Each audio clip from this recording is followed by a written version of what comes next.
let's break it down because there's a couple plays here that we want to talk about and dive into. The first play we want to talk about is something that we haven't gotten a chance to talk about yet this season, but it's something that we hear a lot about when you talk about a Duke offense, and that's called motion offense.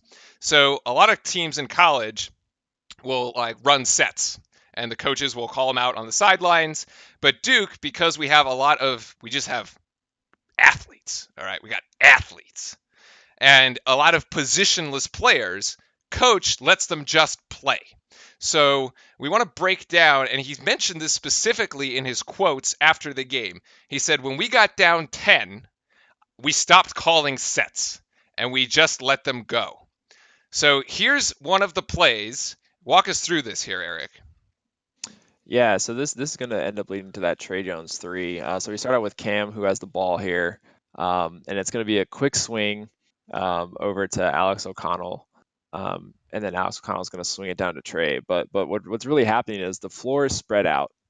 That's usually how you can kind of tell when a motion offense is starting. I think we're running kind of like a 4 out, 1 in to start, with Jav being kind of the guy that's in the interior. So a lot of the classic moves you'll see in a motion offense is, I mean, there's a lot of screens, a lot of pick and rolls. There'll be off-ball screens, and then there's just a lot of like cuts, like long sweeping cuts, like baseline cuts, cutting from the wing down to a corner, that kind of stuff. And usually, like if a guy cuts to you, you got to be sliding somewhere else. They're just kind of like depending on what type of motion offense your coach like wants, there'll be like preference to certain types of those moves. So we kind of seem to be running one that has kind of like the sweeping cuts and guys floating to the corners, and usually our big man setting ball screens on RJ Barrett or Cam Reddish a lot. So that's what happens here. RJ comes up and sets the screen at the top of the key. Both Javin. Javin, sorry, yeah. Yeah, so that's what's going on right now there. Both Wake defenders decide to hang and focus on Cam Reddish because they don't want him to come off the screen and potentially get an easy three, which is why Jav is gonna do the obvious roll down the lane into the open space. But because there's two defenders, the next open option is a nice pass to that defender to AOC. He's gonna move over here, and then we're gonna get the pass.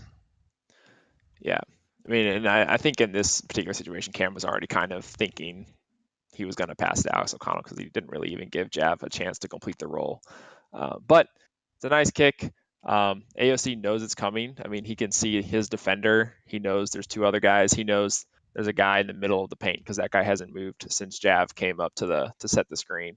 And the reason these motion offenses are successful is because like there's a lot of team chemistry. Guys are aware of where their teammates are. Even though Alex Connell is staring dead at Cam, he knows Trey is in that corner. Look how much space too. He's 10 feet, 12 feet from the closest defender. So that's why this is an automatic swing. Look at it. Beautiful, right? Like he just gets. He's not even looking to shoot. He knows exactly this is going out, and Childress is too late. Yeah. So you have a play that starts here. You're gonna have Javin, as we said, rolling down. Mm-hmm. Trey's gonna come up, and then this thing's just gonna roll. So, but this isn't a set or anything. So it's not like a called play. They just know this is how they want to do it. They're just letting them play at this point. Yeah. I mean, kind of, once Jav comes sets that screen, like the next obvious thing you look, okay, after a screen, like Cam is like, okay, I either have a drive or a shot off this screen. If that's not there, I'm looking for the dump, because Jav is gonna roll. Like that's like as soon as Jav comes to screen, that's like the next two options. Everyone else lets that happen, and then you start reacting. So it's kind of like almost like a nuclear reaction. It's like one thing happens that causes like another thing to happen, and everyone just starts moving. And the important thing is everyone has to be moving. And guys, if there's nowhere for you to cut, you drift to the open space on the floor. So it's always finding open space, cutting through open space, and moving. That's why it's called the motion offense. That's what it's called. Nice. All right, sweet. So the next, and then yes, this one sparks the 10-point run. And so the next one we want to talk about is actually sort of the final play, Duke's final offensive play. So we got that's the result of the play, but we have this unique opportunity because ESPN decided to point the camera right at the clipboard, which I have issues with, But a great shot. It's a little dangerous because what if he just wrote like was joking? It was just like get your shit together, guys, and like wrote something like. But tell us so let's talk about the theory of this play, and then we'll go back and look at the play again to see how it was actually executed. Right. So as coach kind of draws us up, he has got. I mean, this is just kind of like a classic inbounds play setup. A lot of coaches just like start with this, and then there's a ton of stuff you can just do off of this. It's just a way to have guys start out. So he's going to have RJ taking the ball out, which is kind of indicated by the little black squiggly out of bounds. Then he just kind of has the guys in like a box formation around the lane. There's just a lot you can do out of this. A lot of times teams will actually have all of like their side inbounds plays based out of the same starting formation, just so it confuses defenses, because you'll be in the same starting formation, but depending on like what play you call, different things happen, just so that by being in your starting formation, you're not giving away the play immediately. Got it. Yeah, so Coach K basically he's gonna draw this great squiggle from all right, RJ. so let's roll it. Yep. So here we go. Yeah. So he's drawn everyone else's initial move, which is just I think it's Jav, just staying, or Bolden just staying in place. Basically, RJ's he wants him to inbound the ball to him as kind of the entry pass, and then it's basically everyone kind of like there's like two cuts to like confuse in like diagonal directions. Alex O'Connell to pop to the corner, which is kind of the upper part of that clipboard. But basically, the other two guys on the block are just going to cut in opposite directions. Yeah, that's Alex. I think it's like this is Javin. That's Cam.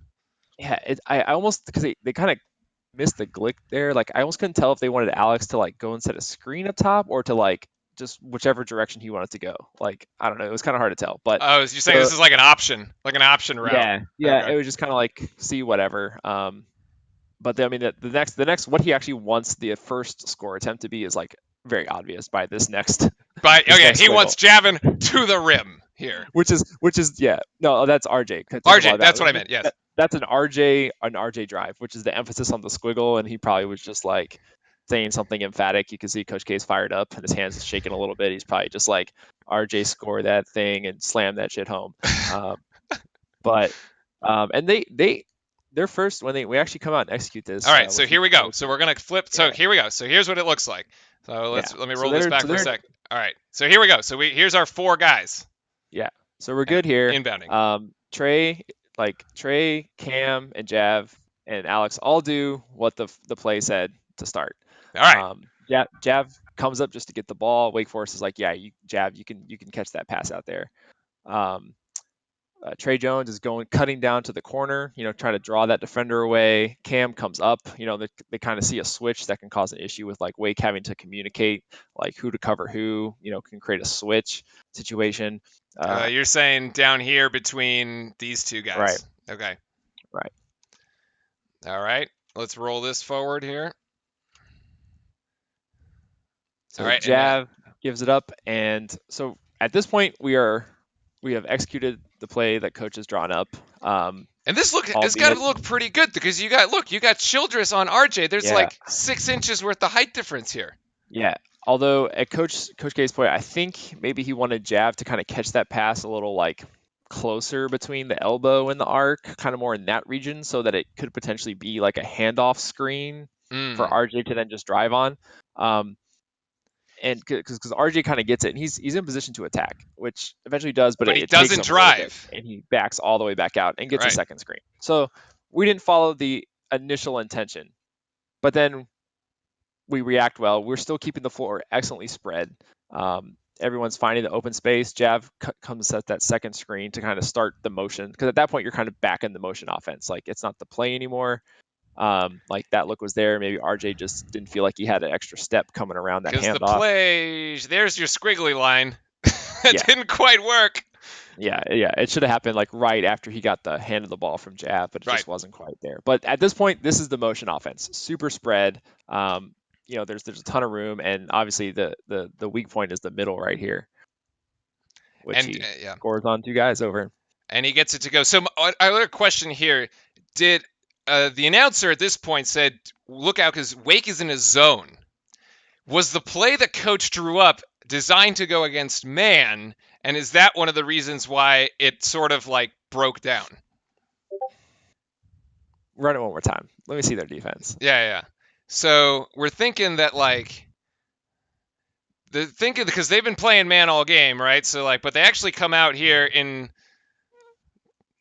I'm trying to see how much they move because I guess so sometimes like depending on how your offense. But yeah, this kind A of looks like it could be 1-2-2. like 1-2-2, 3-2, whatever you want to call it. Yeah. I was trying to. Yeah, they aren't because the guys don't really switch. Yeah. So I I think mean, yeah. I mean, and that's the thing. Like, if,